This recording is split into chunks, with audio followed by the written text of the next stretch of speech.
हलाल सर्टिफिकेट प्रमाणेच आता हिंदूंकडून सुद्धा ओम सर्टिफिकेटचं वाटप सुरू झालेलं आहे। नाशिकच्या त्र्यंबकेश्वर इथून या वाटपाला सुरुवात झाली आहे।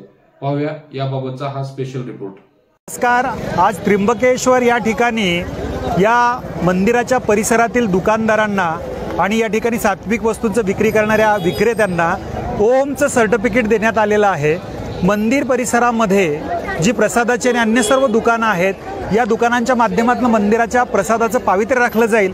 आतापर्यंत अनेक ठिकाणी हे बेसडयुक्त पदार्थ काही धर्मांधांकडून विकले जात होते आणि या सगळ्या गोष्टी बंद व्हाव्यात आणि त्र्यंबकेश्वराच्या चरणी हा सात्विक आणि पवित्र प्रसाद अर्पण व्हावा, पवित्र वस्तूंचं त्या ठिकाणी अर्पण समर्पण व्हावं, या भावनेने ओम प्रतिष्ठानकडनं या ठिकाणी आज एक अभियान सुरू करण्यात आलेलं आहे की आपल्या बांधवांना ओम सर्टिफिकेट देऊन दुकानदारांना हे अभियान सुरू करण्यात आलेलं आहे। महाराष्ट्रात त्र्यंबकेश्वर या ठिकाणी सुरू झालेले अभियान संपूर्ण देशभरामध्ये पोहोचेल आणि आता हलालला झटका देण्याची वेळ आलेली आहे। ती ओम सर्टिफिकेटच्या माध्यमातून हा झटका देण्यात येईल आणि सर्व बांधवांना आणि दुकानदारांना आणि सर्व विक्रेत्यांना मी आवाहन करतो की ओमचं सर्टिफिकेट आपण घ्यावं आणि या अभियानामध्ये सहभागी व्हावं आणि आपल्या ठिकाणी असणाऱ्या वस्तूंचं प्रसादाचे पवित्रता राखली जाईल याची काळजी घ्यावी। नमस्कार।